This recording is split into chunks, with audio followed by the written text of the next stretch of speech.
Voice of America, Washington. শুরু হলো বাংলা অনুষ্ঠান। Voice of America, Washington. এখানে ওয়াশিংটনে এখন দুপুর 2টা, বাংলাদেশে রাত 12টা, আর ভারতে রাত 11:30। শ্রোতা দর্শকদের অনেক অনেক প্রীতি ও শুভেচ্ছা জানিয়ে আমি রোকেয়া হায়দার আমাদের আজকের অনুষ্ঠানে স্বাগত জানাচ্ছি। আজকের পরিবেশনায় রয়েছে রোজকার মতোই বাংলাদেশ এবং ভারতের সংবাদদাতাদের বিভিন্ন রিপোর্ট, আছে চলতি ঘটনাবলীর খবরাখবর এবং অন্যান্য কিছু পরিবেশনা। তবে রোজকার মতোই আসুন গোড়াতে শোনা যাক বিশ্ব সংবাদ।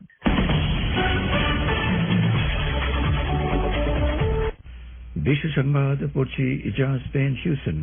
যুক্তরাষ্ট্রের ইন্ডিয়ানা রাজ্যের ইন্ডিয়ানাপলিসে বৃহস্পতিবার রাতে এক বন্দুকধারী ফেডেক্স স্থাপনায় 8 জনকে গুলি করে হত্যা করেছে।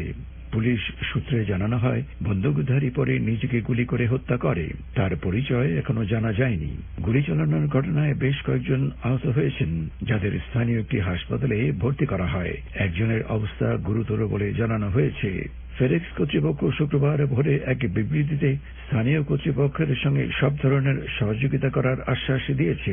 বিবৃতিতে ফেডেক্স কর্তৃপক্ষ জানায়, আমরা ইন্ডিয়ানাপলিস বিমানবন্দর সংলগ্ন ফেডেক্স স্থাপনার দুঃখজনক গুলি চালানোর ঘটনা সম্পর্কে অবগত আছি। নিরাপত্তা আমাদের শীর্ষ অগ্রাধিকার বিষয়।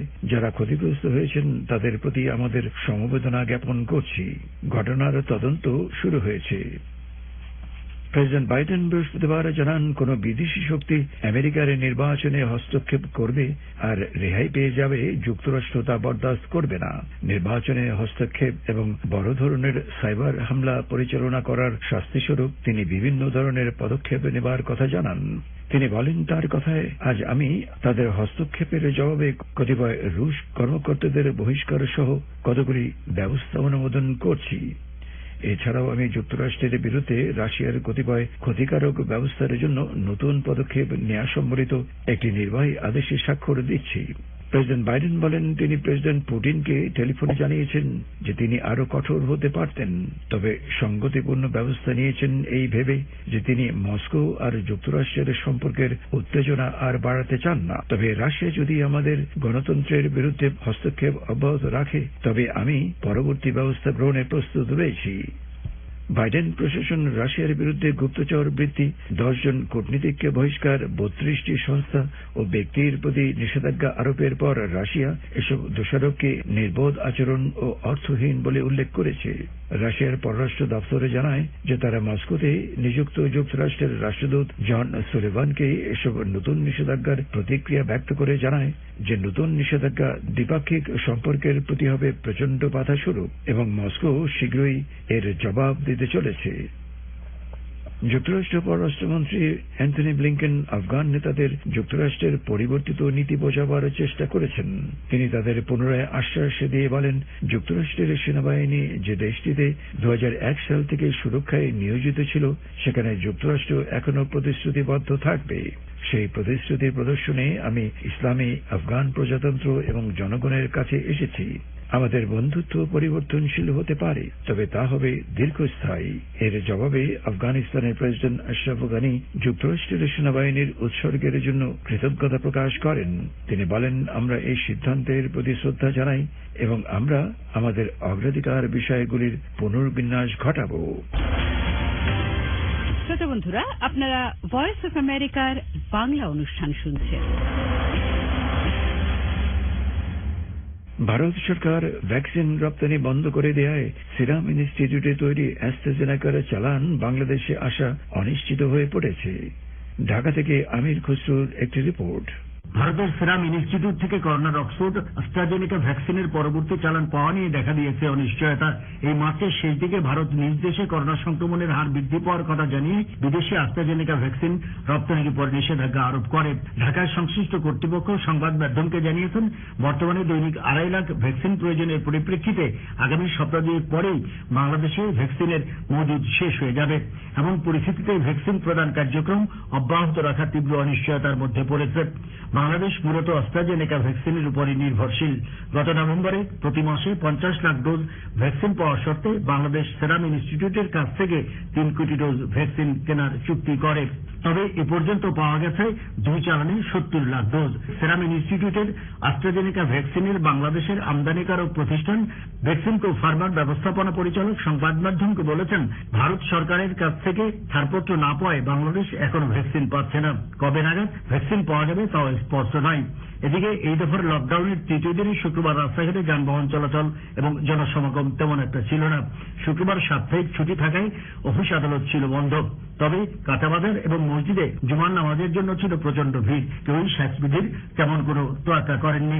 দক্ষিণ কোরিয়া আবারও বাংলাদেশি নাগরিকদের সেদেশে প্রবেশে নিষেধাজ্ঞা আরোপ করেছে। আর লকডাউন থাকার কারণে ভারত, যুক্তরাজ্য সহ কয়েকটি দেশ বাংলাদেশে তাদের ভিসা প্রদান কার্যক্রম সাময়িকভাবে স্থগিত করেছে। গত 24 ঘন্টায় করোনায় 101 জনের মৃত্যু হয়েছে। এই সংখ্যা 24 ঘন্টায় দেশের সর্বোচ্চ। নতুন করে আক্রান্ত হয়েছেন 4,417 জন। Amir Khasru, Voice of America, Dhaka. ভারতের কোচবিহার জেলার শীতলকুচি গ্রামে কেন্দ্রীয় বাহিনীর গুলিতে 4 জনের মৃত্যুর পর তদন্ত শুরু হয়েছে। এ ব্যাপারে একটি বিস্তারিত রিপোর্ট শুনুন কলকাতা থেকে দীপঙ্কর চক্রবর্তীর কাছে। ভারতের কোচবিহার জেলার শীতলকুচিতে চতুর্থ দফা ভোটের দিন কেন্দ্রীয় বাহিনীর গুলিতে 4 জন গ্রামবাসীর মৃত্যুর ঘটনা তদন্ত রিপোর্ট আগামী 5ই মের মধ্যে আদালতে জমা দিতে বলেছে কলকাতা হাইকোর্ট। আজ শুক্রবারই ওই ঘটনা তদন্তভার পেয়েছে পশ্চিমবঙ্গের criminal investigation department CID. Vote কেন্দ্রে নিরাপত্তা রক্ষার দায়িত্বে নিয়োজিত কেন্দ্রীয় সিআইএসএফ বাহিনীর গুলিতে সেদিন 4 জন গ্রামবাসীর মৃত্যুর ঘটনার পর মুখ্যমন্ত্রী মমতা বন্দ্যোপাধ্যায় শীতলকুচিতে গিয়ে বলেছিলেন রাজ্য সরকার এর তদন্ত করবে এবং দোষীদের শাস্তি দেওয়া হবে। সেই অনুযায়ী আজ সিআইডিকে তদন্তভার দেওয়া হয়। এদিকে কংগ্রেস নেতা অধীর রঞ্জন চৌধুরী আজ ওই ঘটনার সিবিআই তদন্ত চেয়ে হাইকোর্টে একটি আলাদা মামলা করেছেন। নির্বাচন কমিশন বলেছে নিহতদের পরিবারকে কমিশন ক্ষতিপূরণ দেবে, তবে কোনো রাজনৈতিক দলের মাধ্যমে নয়। জেলা শাসকের হাত দিয়ে ক্ষতিপূরণ তুলে দেওয়া হতে পারে। আজ রাত পোহালেই 5ম দফায় ভোট গ্রহণ শুরু হবে আগামীকাল। নির্বাচন কমিশন বলে দিয়েছে কোনোভাবেই যেন কেন্দ্রীয় বাহিনী গুলি না চালায়। দরকার মনে হলে কাউকে গ্রেপ্তার করে থানায় নিয়ে যাওয়া হতে পারে। গ্রামবাসীদের বুকে গুলি চালানো অমানবিক এবং ইচ্ছে করে করা হয়েছে বলে বিরোধী দলগুলো প্রতিবাদ জানায়। Dipankar Chakraborty, voice of America, Kolkata. বিশেষ সংবাদ শুনছেন ভয়েস অফ আমেরিকা, ওয়াশিংটন থেকে। ব্রাসেলস গত সপ্তাহে কূটনৈতিক কর্মকাণ্ডের এক কেন্দ্রস্থলে পরিণত হয়েছিল, যেখানে যুক্তরাষ্ট্র পররাষ্ট্রমন্ত্রী অ্যান্থনি ব্লিংকেন, প্রতিরক্ষা মন্ত্রী লয়েড অস্টিন এবং নেটো মহাসচিব জেন স্টলটেনবার্গ করোনা সংকট পরবর্তী প্রথমবারের মতো মুখোমুখি আলোচনায় মিলিত হন। তাদের আলোচনার মূল বিষয়বস্তু ছিল প্রাক্তন প্রেসিডেন্ট ডোনাল্ড ট্রাম্প তার মেয়াদকালে নেটো জোটের সম্পর্কে যে তিক্ততা সৃষ্টি করেছিলেন তা পুনরুদ্ধারে নেটো এবং ইউরোপীয় নেতাদের সঙ্গে বৈঠকে বসা। বেলজিয়ামের রাজধানীতে পররাষ্ট্রমন্ত্রী অ্যান্থনি ব্লিংকেনকে স্বাগত জানিয়ে নেটো মহাসচিব জেন স্টলটেনবার্গ বলেন, আমাদের আলোচনার বহু বিষয় রয়েছে। মিস্টার ব্লিংকেন নেটো পররাষ্ট্রমন্ত্রীদের সম্পর্ক উন্নয়নের জন্য যে সফর করেন, মহাসচিব তার প্রশংসা করেন। তিনি বলেন, এ মাসেই প্রতিরক্ষা মন্ত্রী সমেত আবারও বেলজিয়াম সফর করা নেটোর প্রতি আমাদের আন্তঃআতলান্তিক জোটের প্রতি যুক্তরাষ্ট্রের জোরালো প্রতিশ্রুতি ব্যক্ত করে। যুক্তরাষ্ট্রের কেন্দ্রীয় গোয়েন্দা কর্মকর্তাদের মতে আফগানিস্তান থেকে সেনা প্রত্যাহার আল কায়দা এবং আইসিস গোষ্ঠীকে তাদের ক্ষমতা পুনরুজ্জীবিত করার সুযোগ করে দেবে, যে ক্ষমতা যুক্তরাষ্ট্রের বিরুদ্ধে হামলা চালাতে তারা পরে ব্যবহার করবে। প্রেসিডেন্ট বাইডেন কর্তৃক আফগানিস্তানের সুদীর্ঘ লড়াই বন্ধের সিদ্ধান্ত এবং আমেরিকান সেনাদের প্রত্যাহারের কথা ঘোষণা করার সেদিনই বর্তমান এবং পূর্বতন যুক্তরাষ্ট্রের কর্মকর্তারা তাদের গভীর উদ্বেগ প্রকাশ করেছেন। বর্তমানে যুক্তরাষ্ট্রের 2500 থেকে 3500 সেনাসহ হাজার হাজার প্রশিক্ষক এবং কন্ট্রাক্টর সেখানে নিয়োজিত রয়েছেন এবং জাতিসংঘ মানবিক সংস্থার প্রধান বৃহস্পতিবার হুঁশিয়ারি উচ্চারণ করেছেন যে 5 মাস ব্যাপী সংঘাতে টাইগ্রি অঞ্চলের মানবিক পরিস্থিতি আরো সংকটময় হয়ে উঠছে, কারণ সেখানে ক্ষুধা, দারিদ্র এবং যৌন সহিংসতা বৃদ্ধি পাচ্ছে। ইরিত্রিয়ার সেনাবাহিনীর চলে যাওয়ার কোনো লক্ষণই দেখা যাচ্ছে না। সংস্থার প্রধান মার্ক লোকক নিরাপত্তা পরিষদের রুদ্ধদ্বার বৈঠকে বলেন যে তার দপ্তর প্রতিনিয়ত সেখানে ক্ষুধায় মৃত্যুর খবর পাচ্ছেন। গত সপ্তাহে তারা গৃহহীন 4 জনের মৃত্যুর খবর পেয়েছেন। এছাড়াও বৃহস্পতিবার তারা অফলা ওরেদা শহরে 150 জনের ক্ষুধায় মৃত্যুর কথা জানতে পারেন। বিশ্ব সংবাদ আজ এ পর্যন্তই। বিশ্ব সংবাদ শুনলেন ভয়েস অফ আমেরিকা ওয়াশিংটন থেকে। আমাদের এই অনুষ্ঠান প্রচারিত হচ্ছে মিডিয়াম ওয়েভ 190 মিটার ব্যান্ডে 1575 কিলোহার্টজে। এখন আসুন আমরা আন্তর্জাতিক খবরাখবর, ভারত বাংলাদেশের চলতি ঘটনাবলীর রিপোর্ট প্রতিবেদন শুরু করি।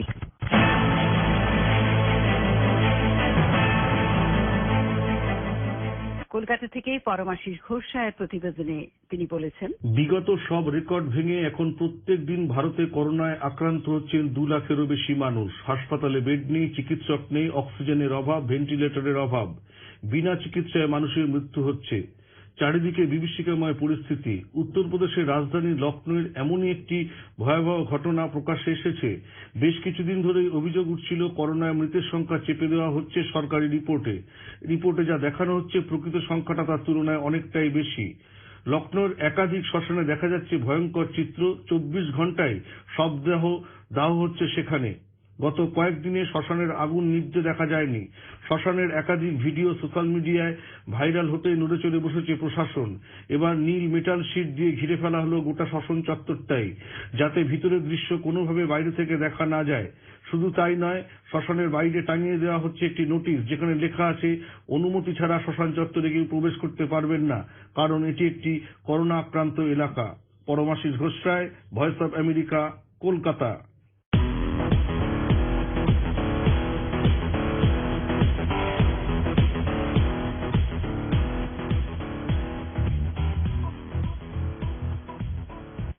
আনিস আহমেদ সাক্ষাৎকার ভিত্তিক একটি রিপোর্ট এখন আপনাদের জন্য শোনাচ্ছেন। বৈশাখ মানেই বাঙালি পরিচয় এবং পুরোপুরি অসাম্প্রদায়িক পরিচয়। আজকে এই পয়লা বৈশাখ নিয়ে কিছু কথা, কিছু গান নিয়ে এসছেন বিশিষ্ট সঙ্গীত শিল্পী এবং সাধারণ সম্পাদক জাতীয় রবীন্দ্রসঙ্গীত সম্মেলনের জনাব বুলবুল ইসলাম। বুলবুল ইসলাম, আপনাকে স্বাগত।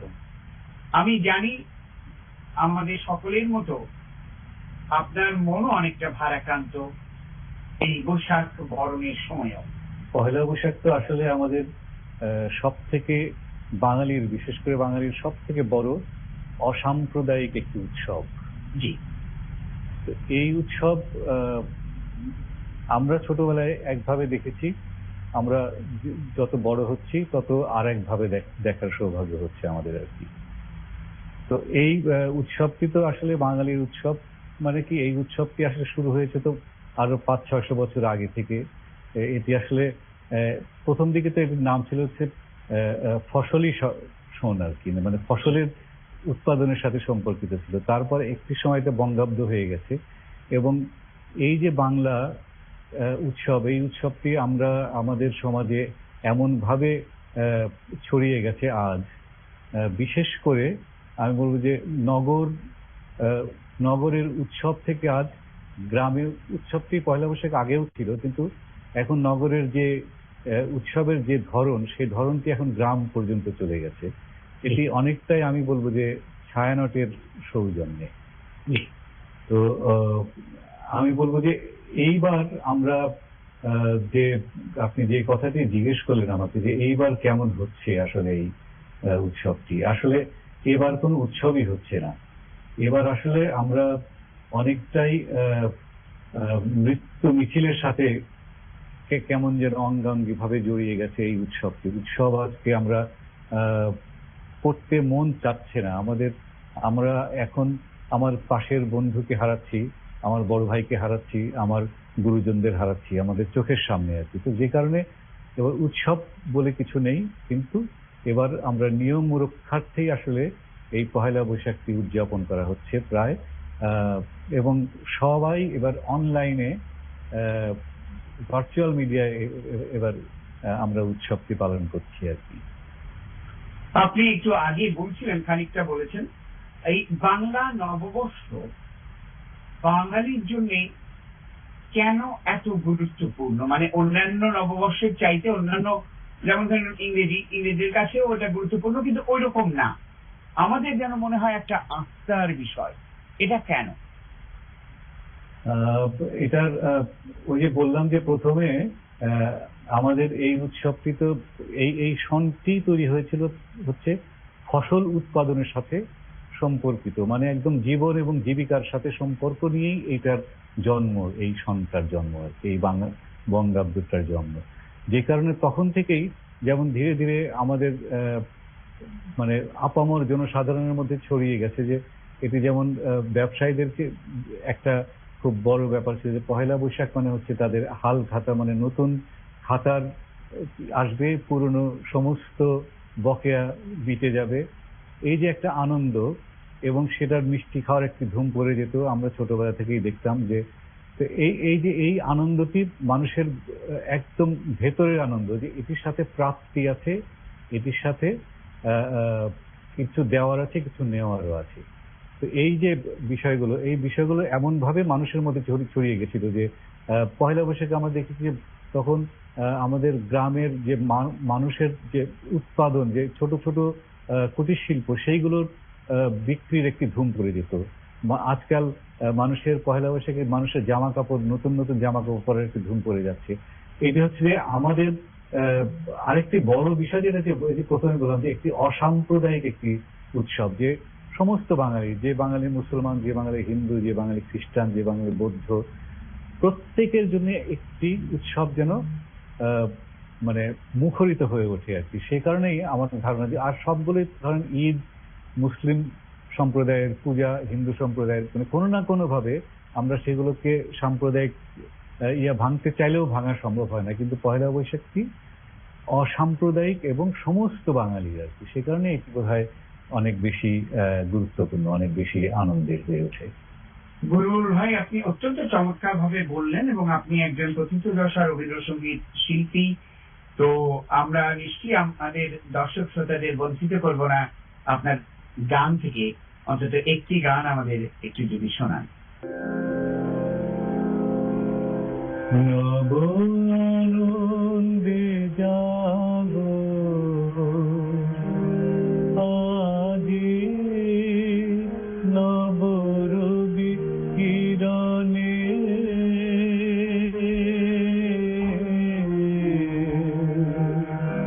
শুভ্র সুন্দর প্রীতি জল নির্মল জীবনে নব আনন্দে জাগো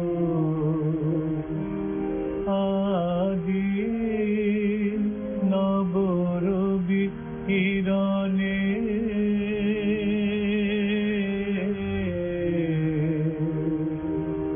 শুভ্র সুন্দর প্রীতি জল নির্মল জীবনে নব আনন্দে জাগো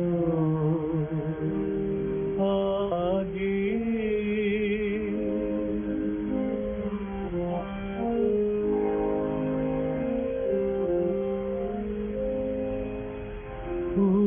উচ্চারিত নব জীবন নির্ধর, উচ্ছ্বাসিত আশা গীতে, উচ্চারিত নব জীবন নির্ধর, উচ্ছ্বাসিত আশা গীতে, অমৃত পুষ্প গন্ধ বহে আজি শান্তি পবনে নব আনন্দে জাগো আজি, নব রবি কিরণে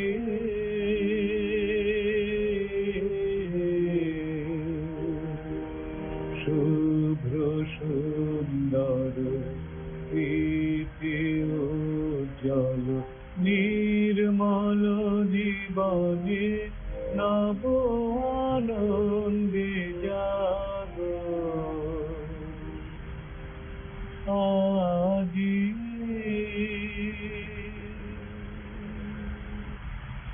বাহ, দারুণ লাগলো, এবং এই প্রার্থনা আমাদের প্রত্যেকেরই।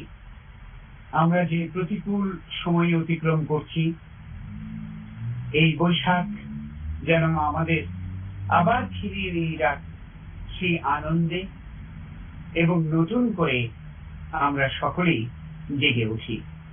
আপনাকে অসংখ্য ধন্যবাদ।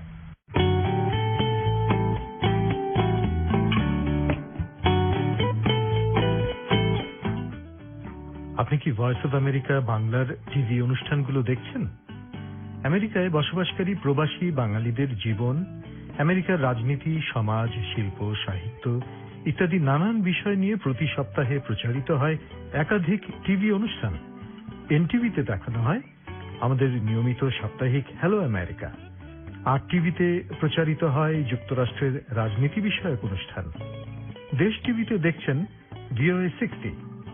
এছাড়াও এসব অনুষ্ঠান আমাদের ফেসবুক ফ্যান পেজ এবং ইউটিউবেও নিয়মিত আপলোড করা হয়। আমাদের টিভি অনুষ্ঠান দেখুন, আপনার মতামত জানান।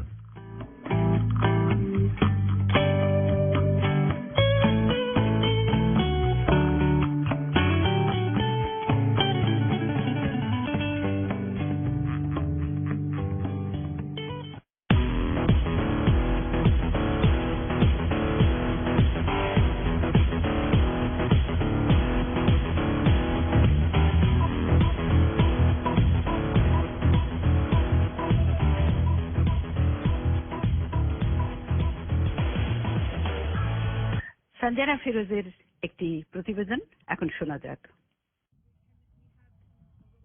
যে স্কুলে একসময় তারা স্প্যানিশ ভাষা শেখাতেন, সেই স্কুলের ফুটবল মাঠে তারা একত্রিত হয়েছেন। নিজেদের গ্রুপটির নাম দিয়েছেন ভ্যাকসিন হান্টার্স।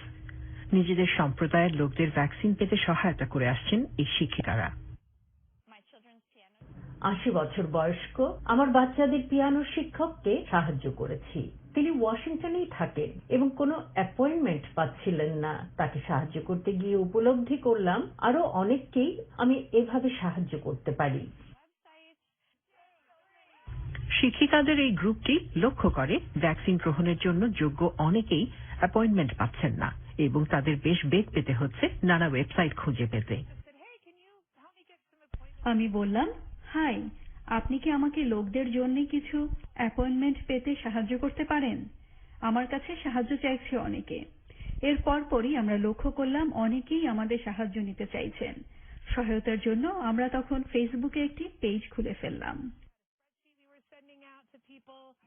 প্রযুক্তি, ইন্টারনেট সুবিধা এবং গতি ভ্যাকসিন অ্যাপয়েন্টমেন্ট পেতে প্রয়োজন বলে জানান ভ্যাকসিন হান্টার্সরা।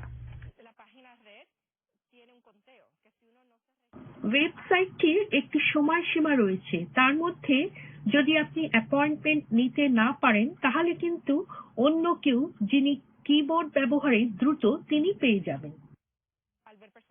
আমরা লক্ষ্য করলাম কেবল শ্বেতাঙ্গ এবং উচ্চ মধ্যবিত্ত লোকদের একটি বড় দল সাহায্যের জন্য অনুরোধ করছিল। বুঝতে পারলাম যে লাতিনো এবং আফ্রিকান আমেরিকান সম্প্রদায়ের মানুষ ভ্যাকসিন নিতে পারছেন না। ভ্যাকসিন হান্টার্সদের সদস্যরা বলছেন সংখ্যালঘু সম্প্রদায়ের অনেকেই ভ্যাকসিনের সুরক্ষা নিয়ে উদ্বিগ্ন। লোকেরা তাদের অভিবাসন সম্পর্কে ভীত, যার কারণে তারা ভ্যাকসিন নিতে চাইছেন না। তাদের ধারণা ভ্যাকসিন নেয়ার জন্য তাদের বৈধ হতে হবে। এটি জনস্বাস্থ্য সমস্যা এবং সরকার চায় সবাই ভ্যাকসিন গ্রহণ করুক।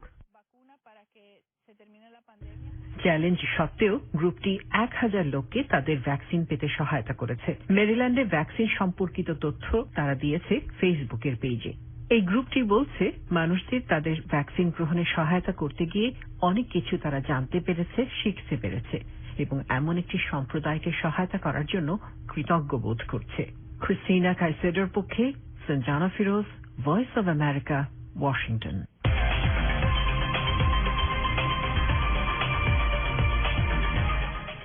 বিজ্ঞান ও প্রযুক্তির নানান খবর আপনাদের শুনিয়ে থাকেন জয়তী দাশগুপ্ত। আসুন আজকে বিজ্ঞানের বিষয়ে তার কাছ থেকে শোনা যাক। টিকা নেওয়ার 2 সপ্তাহের মধ্যে 6 জন মহিলার ক্ষেত্রে রক্ত জমাট বাঁধার বিরল ঘটনার পরে যুক্তরাষ্ট্রের বেশ কয়েকটি রাজ্য সাময়িকভাবে ফেডারেল স্বাস্থ্য সংস্থাগুলির নির্দেশ অনুযায়ী জনসন এবং জনসনের করোনা ভাইরাস ভ্যাকসিন সরবরাহ বন্ধ করে দিয়েছে। এদিকে অ্যাস্ট্রাজেনেকা ভ্যাকসিনের সঙ্গে রক্ত জমাট বাঁধার যোগাযোগ থাকতে পারে এই খবরের পরে অনেক দেশই অ্যাস্ট্রাজেনেকা ভ্যাকসিনের ব্যবহারও স্থগিত করেছে বলে জানানো হয়েছে।